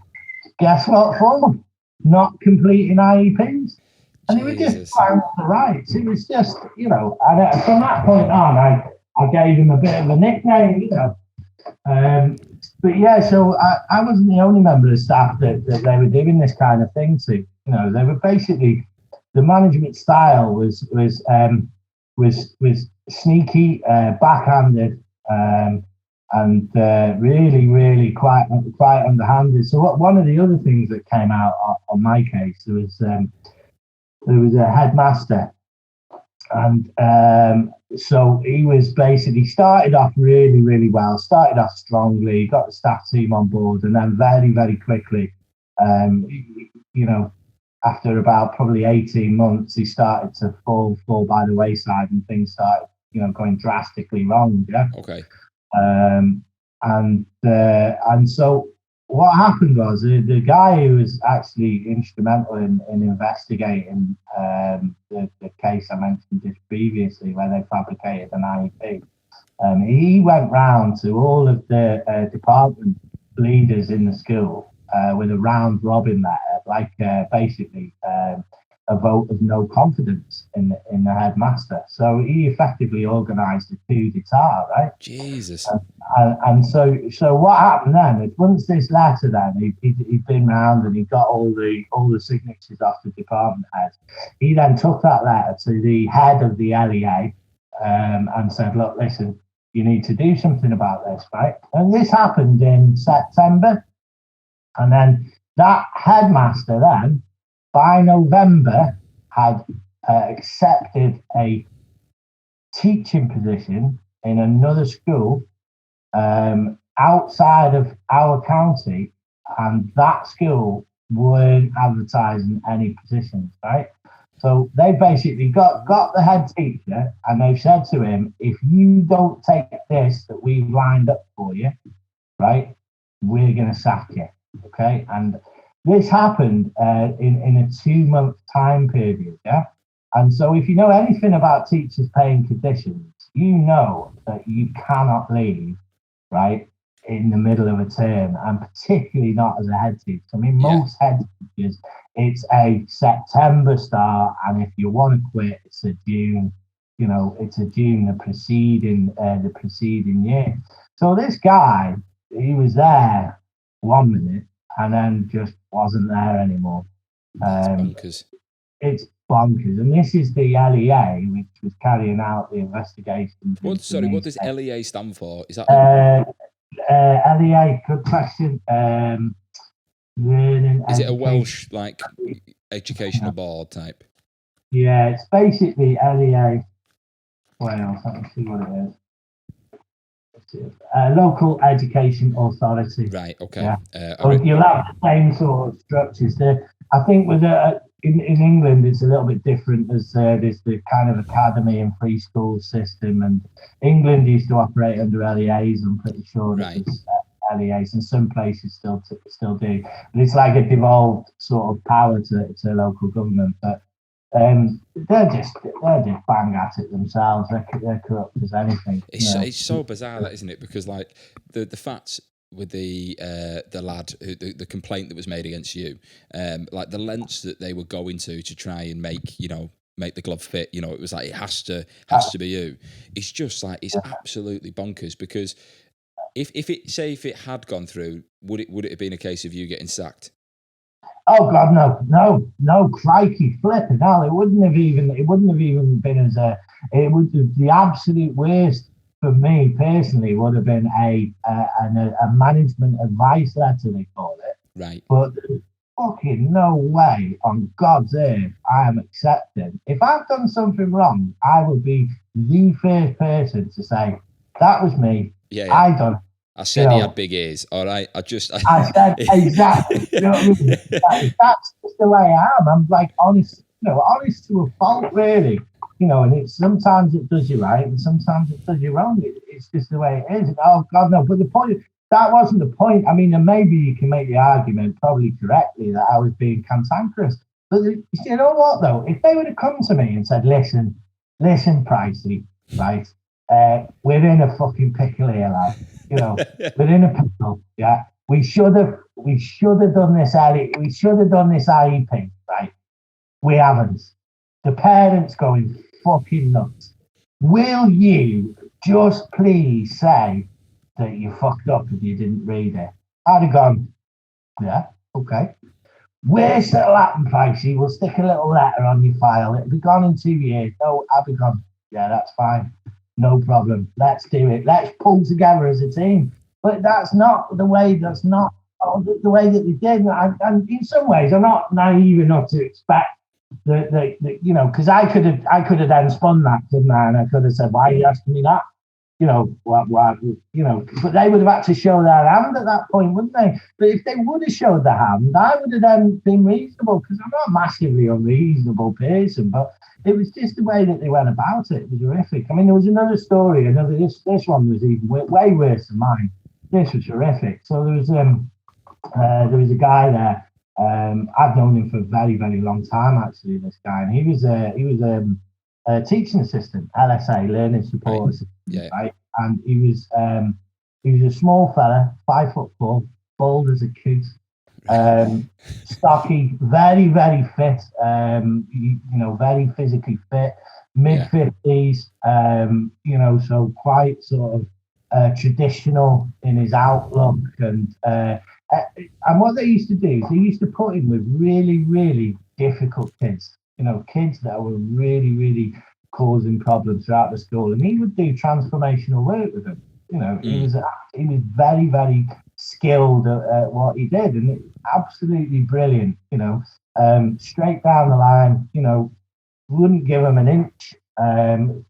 Absolutely brilliant at his job.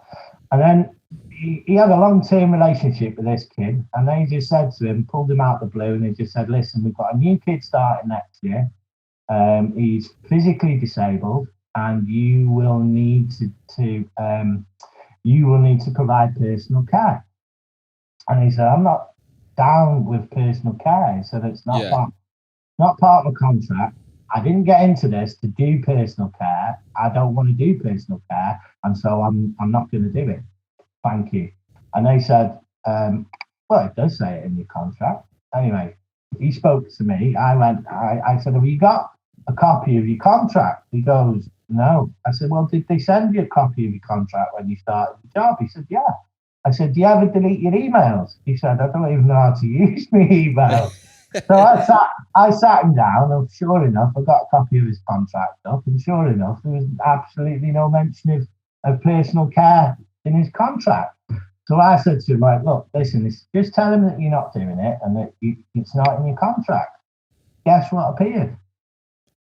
Jesus. A copy of his contract, which they'd modified to say that he would do personal care. And I was like, absolutely fuming. This fella's in bits, And this is the same school that they did it. They tried to fit. Christ almighty. And the same guy, right, that got put on capability for not doing the IEPs, is the same guy that changed this guy's contract. Oh my God. It's just next level. It's next level shit. And I am absolutely convinced. I mean, obviously, I have feedback on these blogs, and I used to get people private messaging me to the blog saying, this resonates. So this happened in my school. Not the same exact, obviously, same exact thing, but this kind of like level of duplicity that people seem to go to. And I'm not going to target every school. There's absolutely some brilliant schools out there, and I've worked at a couple of brilliant schools, but I've also worked at a couple of absolute stinkers. Yeah. It's bad. That's just and that's what I mean. I think in comparison to if someone told me there's a teacher who's writing an anonymous blog and he's making jokes about the workplace that he's in, or there is a corrupt head teacher who is stitching people up to a contract that they have amended themselves, or trying to make a member of staff take a fall for something that's their fuck up, they don't even compare. You know what I mean? No, and that's the thing. But you see, it's because they're the ones that it's like their own personal fiefdom. It's like if they don't view it as like a community, their role as being like a part of a community, they're the boss and they demand respect. And I just think it's because they just don't have the people management skills. And ideally, these people that I've bumped into and they all unfortunately seem to be cut from the same cloth. They went to school, they were bullied in school because they were, they were complete bellends, right? Yeah. Then they've gone to university straight from school. They've gone straight to university, and they're probably bellends at uni as well. And then they've gone straight back into school again. And that I know that's it's a lazy trope, right? That people use to describe teachers, but I have come across a number of people who are in that category, right? And they've been in management, and they've all been knobheads. Well, I think from a point of view that you've had experience of doing other jobs, like when I left uni, I did loads of different jobs. Like I worked in TV for a bit, but my goal was always I just want to do stand up. And I got to a point where I got offered a job. I used to work in production for TV, so like putting all the shoots together and stuff. And I got offered a job for it. And I was like, I want to do more comedy now. And the reason I have worked in schools is because I get to leave at 3:00. So if I need to get to Brighton to go and do a gig, there's no question about it. I can just get there. But having done various different things, I don't know. I think you've got experience to draw from, and it's not saying I'm only 26, so I'm not saying I've got all the experience, but what you've just said there, where some teachers can go straight into teaching, and you're maybe dealing with situations that require just a bit of experience, like life experience, and it's struggling to like try and fit that and make it work. But yeah, it's bonkers, and I mean, one of the other posts I wrote was called "Be the teacher that changed the game for you, except don't, because you probably get sacked." And it was talking about how, like, obviously I remember teachers. I've got some quite vivid memories of high school, and I'm not going that far back. I'm going back as far as the late 80s and the early 90s, right? But the difference now in those, I mean, it's 30 years, and I say that's because I still think I'm 21, but the difference now from what, because I was going into teaching with my memories of 90s high school and thinking this is going to be a laugh, it's going to be all right. And it just, it is just gulfs apart. It's just so different to what I remember. And it's down on the accountability and the pressures that these teachers are under. I mean, when I was in school, the teachers said they literally didn't give a monkeys. They couldn't care less. Maybe but not in a bad way. Yeah, but maybe that, makes the kid has to be accountable for themselves, because this idea of like no one could fail, if you put that in place, then people just go, like, well, fuck it, I'll do the bare minimum. And like, I was always told anyway, just try your best, right? Just try your best, and no matter how, just give it a go. But yeah, when you're in situations where I don't know, like I've had to be reminded before where, because I never usually blow me lid and completely lose it, but I'll be straight with someone. So I'd give a bollocking to this kid, right? Just, he was in the wrong, right? There was no ifs or buts about it. He was in the wrong. And then I was given a reminder to say, you need to congratulate him on the fact that he's like, listen to what you've said. And I thought, but like, right, okay, so is he going to congratulate me for the abuse he gave me for the last 15 minutes? You know what I mean? I thought there's no... He just needs to sit in what's happened and accept it and then move on. And then move on, but it's I mean, behaviour management is such a hot potato, right? It's a massively hot topic, and people that really sort of have wild arguments and disputes about it, in terms of what they believe is the correct ideology, and some of the debates that go on Twitter around behaviour management get really sort of nasty. But I mean, even those, even some of the worst people that I've met with, I don't think any of those people were genuinely wanting to harm the children. You've got to be a bit sadistic, haven't you, if you wanted to hurt kids? Oh yeah, I mean, this is the thing, but I don't think they were genuinely in it. I just don't think that they understood how important, it was to manage that on a consistent basis. But the idea of accountability in schools and at the moment, all the accountability is on the staff, and there's no accountability on the kids. Yeah. And that's fine if you're a kid who gets your head down and wants to do the work and wants to get on. That's absolutely fine. You're going to thrive in that sort of system. But if you're a kid that needs accountability and you're not being allowed, they're removing that agency from you, aren't they? And they're saying, do you know what? I mean, it's like wildly low expectations. They're saying to these kids, you're not even able to be accountable for your own position, so therefore we're going to take the accountability for that. And it's just wrong. It needs flipping. Do you think in the future you'd want to go back into teaching? No. Not a flipping chance. No, not unless I've got a time machine and I can go back to the 1990s, and have a few pints with my old teachers on the Friday afternoon. Yeah, can you imagine that now? If you said to your head of department now, oh, by the way, we're just going to go and grab a quick pint and a pie at lunchtime on a Friday. You go back in and you'd be suspended instantly, wouldn't you? Yeah. To be fair, I was working at a call centre, but on a Friday there was a Spoons across the road, and we would go for a few. I mean, look, listen, I'm not advocating going. I would not even necessarily saying that I would go and have a few pints at lunchtime and then go back and teach. That's not what I'm saying. But that level of cultural shift that's happened in that 13 years, it was purely normal. That was normal behaviour. Now that would be so abnormal as to be like, you wouldn't expect to see a member of staff on a playground with glow sticks just dancing to no music. No, but and then the other thing is when you're in the staff room and that, you see the ones, and then people teach they're like a nest of fucking vipers, aren't they? They'll be slagging each other off left, right, and centre. And they'll be like, oh, look at her there, yeah, she's a bit red-eyed this morning. You know what I mean? It always smells suspiciously of mints. And it's the kind of shit that you over here, isn't it? In the staff room, they'll be like, oh, has anybody seen my cup? Who's moved my cup? Yeah, little things like that.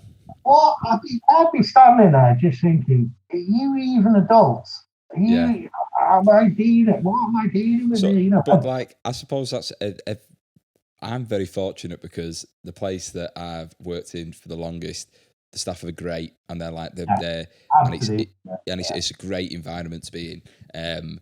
But yeah, I've been in them situations like you said there, where it's like, "Where's my cup? Up? That's my chair. I sit there," and it's like, "Oh yeah, sorry, right, okay." I used to deliberately sit all around the staff room in the briefings. Yeah, so one day I'd sit there, then I'd go and sit, and people would at first lose the shit.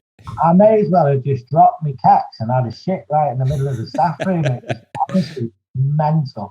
Eventually, they just got used to the fact that I just didn't care and I wasn't bothered, and the cliques didn't mean anything to me. But the only time I ever went in that staff room in that school was when I had to go in briefings. Otherwise, it just wouldn't. Yeah, I've known members of staff who go and sit in the car and eat the lunch and stuff like that because they're just a bit of quiet.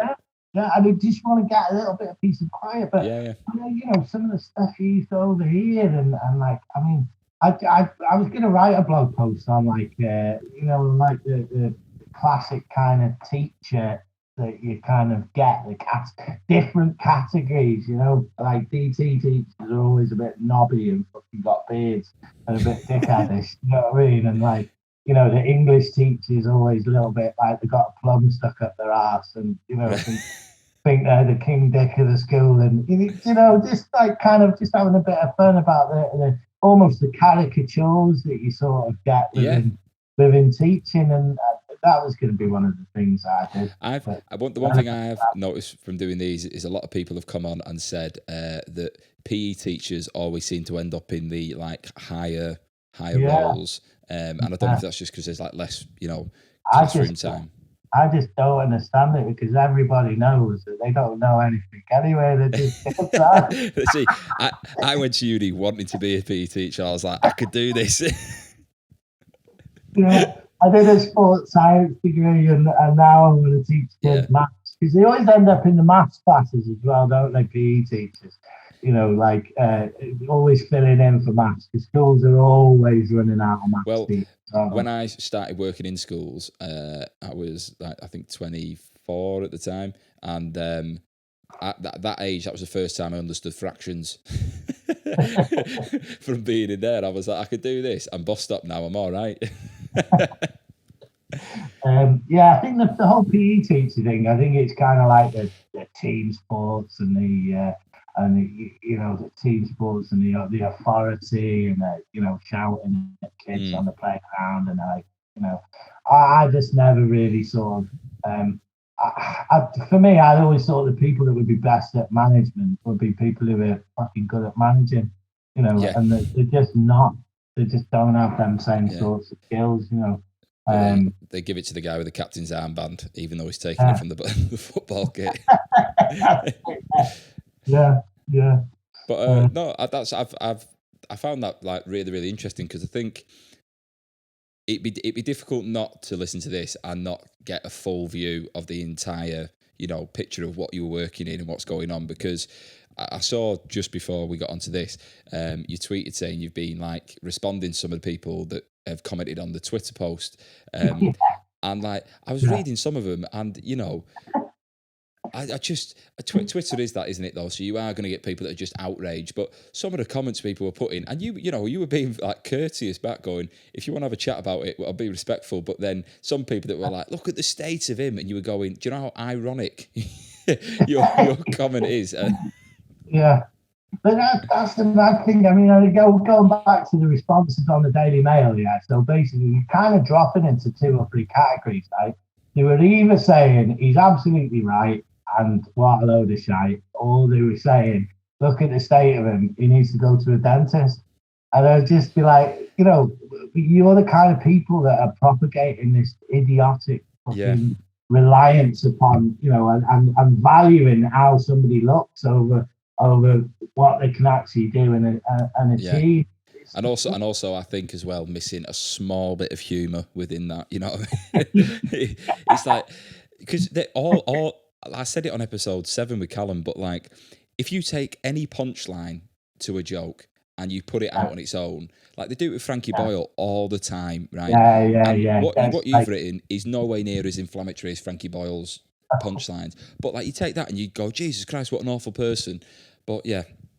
When it's devoid of context, it just doesn't mean, it just doesn't mean what it means. I mean, one of the other ones that they pulled up on, which they said caused extreme offence and was really derogatory, was a post I wrote called "Having a Crap Job is Okay."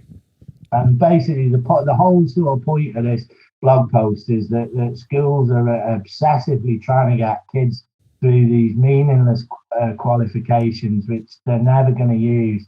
And instead of like sort of sneering down our noses at people who end up as cleaners or people who end up in jobs that, you know, that we might sort of traditionally think are not as valuable, you know, there's a lesson in there. And the lesson is, you know, those jobs that need to be done, you know.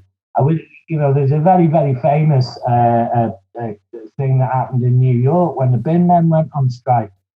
You know, I mean, within weeks, the city was infested with rats, and it basically brought the city to its knees. You know, and so you just shouldn't be. This was the point of the whole point of the post, and they turned that into me saying mean things about my cleaner that used to come in and clean my classroom, right? It was just abject bollocks. It was just out of context, you know. So what they were accusing me of was actually the opposite to the point that I was fucking mental. Yeah, but it's I agree with you. But like at the moment, like things are good in life. You know what I mean? This happened 18 months ago. I thought it was 2 weeks ago. I thought, bloody hell, he's had a busy couple of weeks, isn't he? Yeah, no. So I basically. So once they did the whole suspension thing, and obviously, I mean, you know, the first day or so I was a little bit raw. I did a lot of cycling, a lot of thinking, and then I basically sort of spoke to my guy at the union, and I said, look, listen, how long have I got until they can complete this process? And he said, well, look, he said, if they get it absolutely spot on, he said, you've got 3 months. He said, but the chances of them getting it spot on are zero, next to none. He said, so, you know, he said, maybe we can spin it out for 12 months. He said, you know, we'll just, you know, we'll strategize. And so the my very first move, so the second they suspended me, I then pulled the blog down, cancelled the Twitter, basically eradicated all traces of it from the internet. Okay. And then, so when I attended the first meeting, the first disciplinary meeting, disciplinary investigation, and it was with a guy from the LEA who was supposedly not fucking, impartial. And his first question was, "Did you write the blog?" And I was like, "Yes, I wrote the blog." You know, and at this point, they'd invested 6 to 8 weeks carrying out an investigation, right? They provided an investigation report which ran to over 100 pages. And in that investigation report, they could only find on the balance of probability that I was the author. They could not say beyond reasonable doubt that I was the author, right? But until that point, nobody had asked me. So the first thing they said was, "Did you write it?" And I was like, "Yeah, why didn't you just ask me?"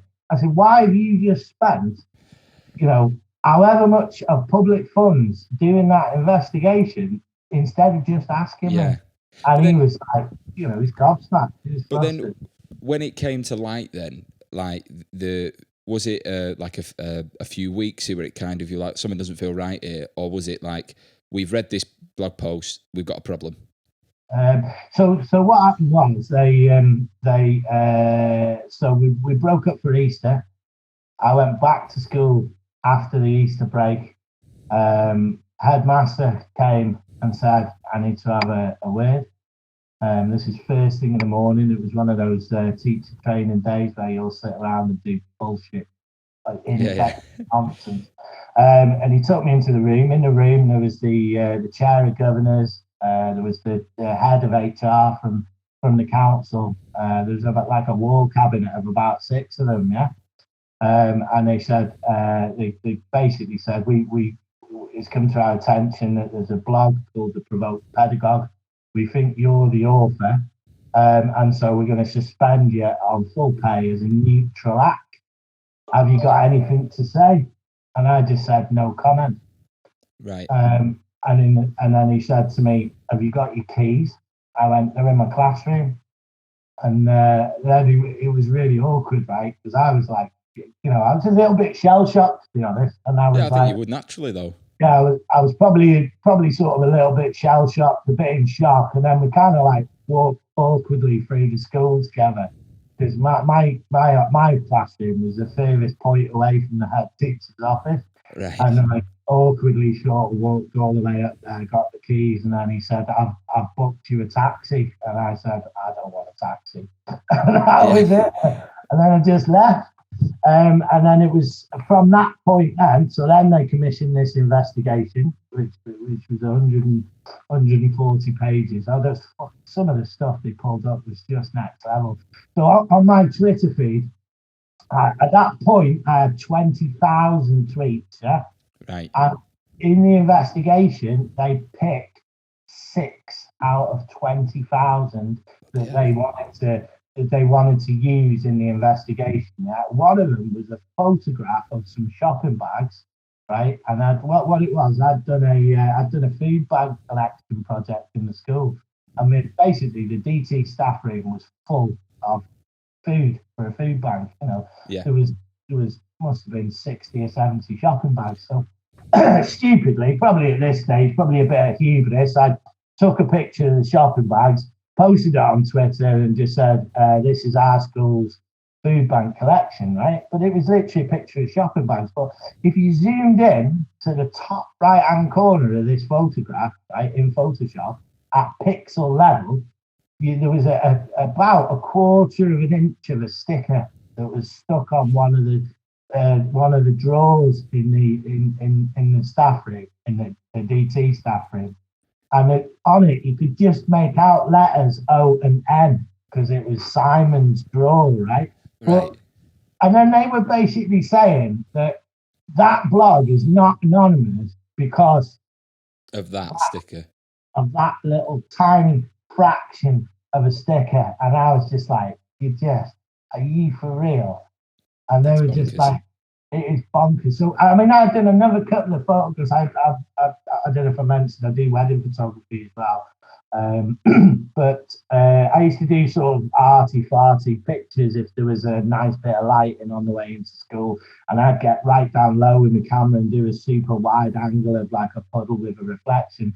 And they had this investigator going and taking the same photographs that I took to basically say that photograph was taken in that location. So therefore, and this was the level of cross-referencing they went to in this investigation report. MI5 hot on the trail as well. Interpol and all sorts. It was fucking bonkers. Absolutely bonkers. And all they had to do at any given point was just ask me. Ask me. So then we went through this whole sort of rigmarole with this process, with this disciplinary investigation meeting, right? And I, as part of that meeting, I brought up a lot of the things that were in the blog, and I was like saying to them, well, look, listen, if you are saying this is me and this is true, why the fuck are you talking to me instead of talking to the people that are fabricating documents and that are fucking making stuff up? No. What's your point? Why are you here? And they were literally like, they were just not interested. Like zero interest. At this point, the school's in special measures. So, the Estin report, and in that Estin report, it says less than 50% of children listen in lessons. Less than 50%. Yeah, so just think about that for a second. I mean, if you're not sort of au fait with school language, you think, well, that's not that bad. Half the kids listen. Can you imagine that in an actual school? Less than 50%. And that's in lessons. Right? So Estin had highlighted all of these problems that I'd written about in my blog. Estin were echoing what I was saying. Management. Yeah. It's almost like it come to fruition. You know what I mean? Behaviour's poor. Safeguarding's not right. It's all there in the Estin report. And so we were making the argument that, look, listen, how can these comments that you're saying I'm making are derogatory, right? If Estin are saying the same thing, and they're saying, well, yeah, but it's the language you use. I said, right, so all you're doing is policing tone.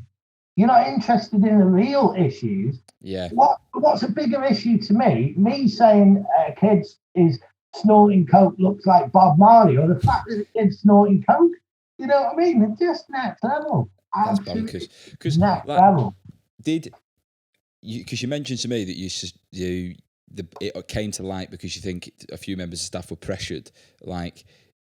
Yeah. I mean, I still don't know the truth. I mean, they've put something in writing which they're saying is the truth, but it just doesn't stack up. And I think in reality, I think probably what happened is there were a couple of people that knew it was me at the end, and I think that probably one of them people has grasped them up, and then they've then gone out and said, well, look, listen, we told you this. Can you? And somehow they've engineered the situation rather than just say, which in some ways, I suppose, at least they've tried to protect my colleagues or whatever. But. Yeah, but I, exactly what you've said just a few minutes ago there, though, like in comparison of the comments you're making in the blog to actually what's happening within the school, it's you're reflecting on it in your tone, but you're not saying anything that's not necessarily real.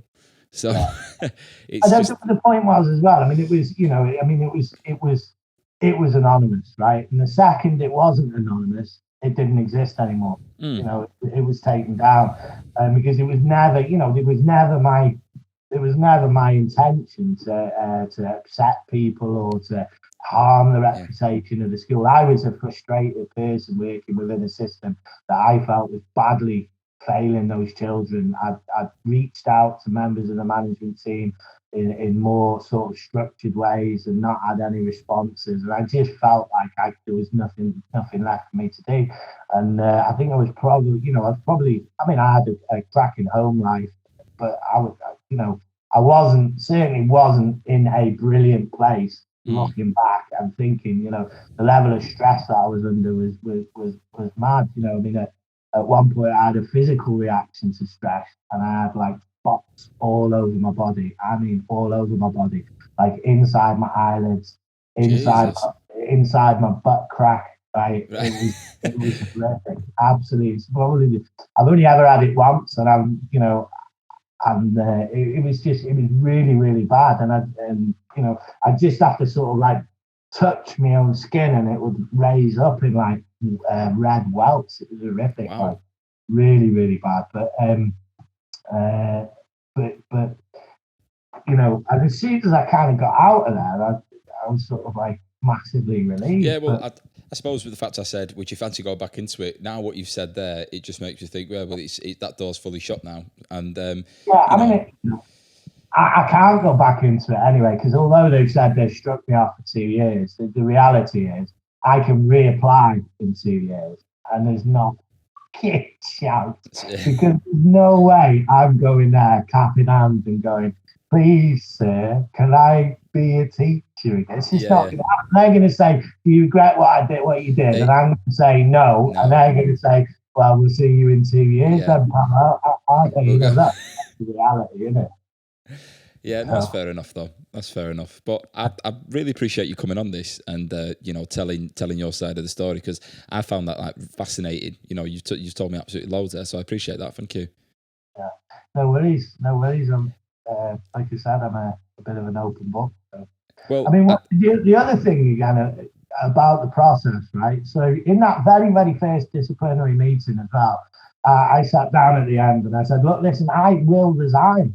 I'm done with teaching. I don't want to do this anymore. I will resign. My union guy said, what you need to say is, there's an irretrievable breakdown in the working relationship, and therefore, pay me 3 months notice, which is my standard notice period. I'll resign, and then there's no need to make any kind of referral to the workforce council, and the whole thing would have just disappeared. They could have done an NDA, a non-disclosure, or whatever, and that was on the table from day one, right? And this is this is about 6 weeks after the initial suspension, right? So at that stage, they could have given me 3 months' pay. I probably would have foregone the pay if it was the issue, but they just point blank refused, and they said, you can resign if you want, but we're taking you through this process, whether you're involved in it or not. So I literally had no choice, right? I had no choice. So I said, look, listen, you do understand, I said, that if you force this course of action, I will come out fighting, because I'm not going to lie down I want to go and you won't let me. And that's, I want that written down in the records. And they said, yeah, that is absolutely the case. We won't let you.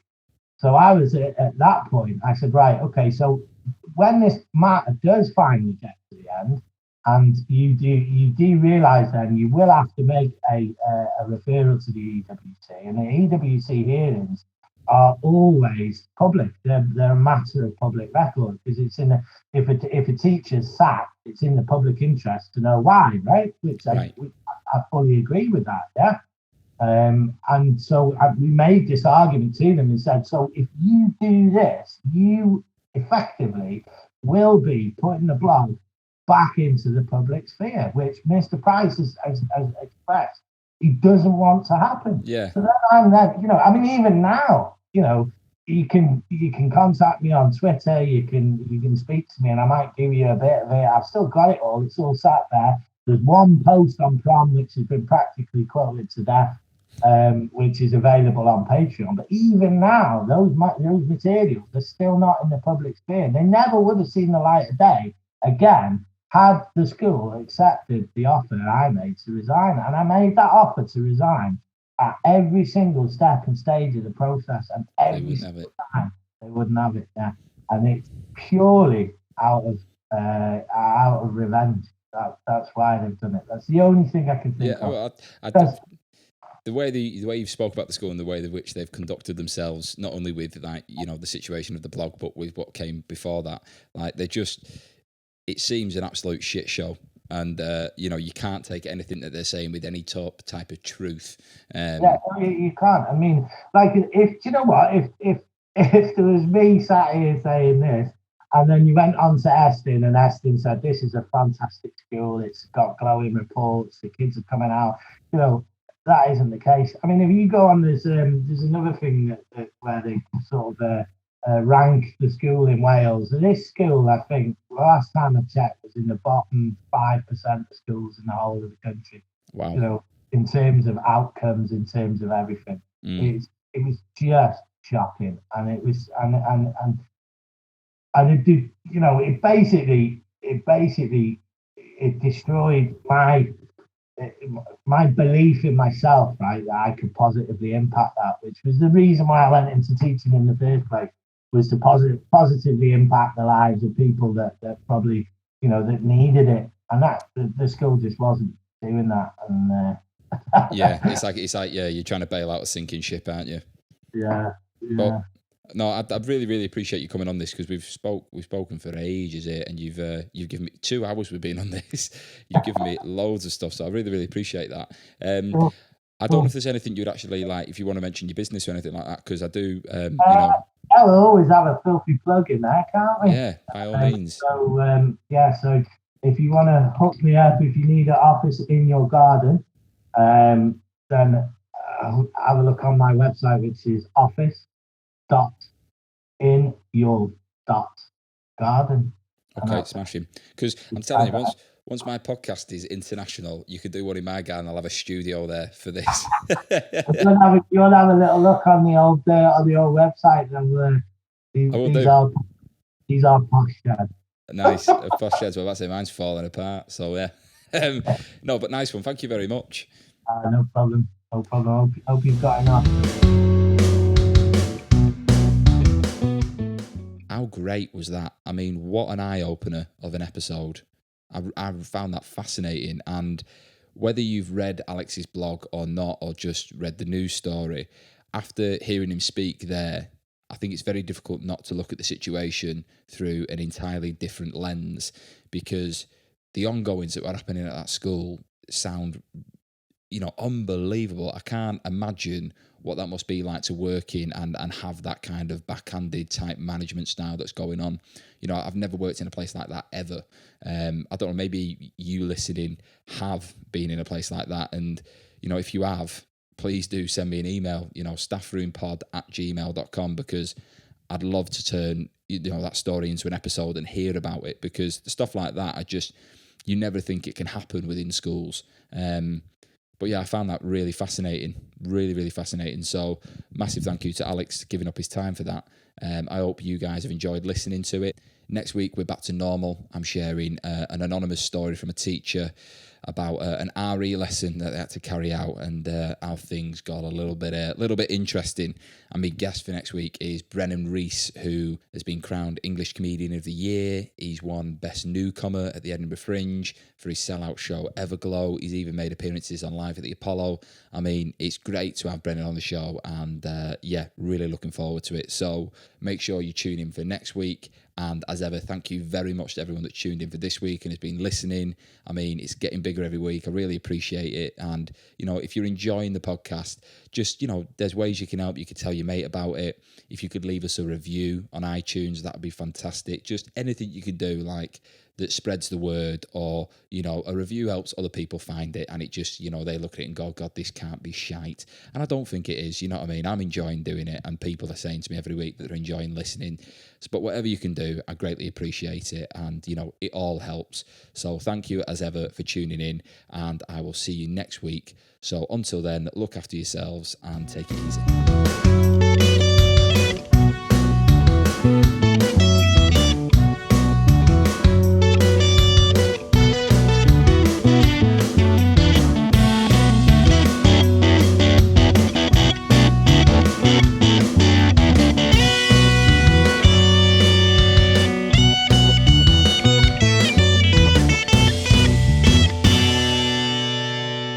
Staff Room Podcast is produced by me, Harry Stachini, artwork by Poppy Spinks, and the soundtrack by James McGraw.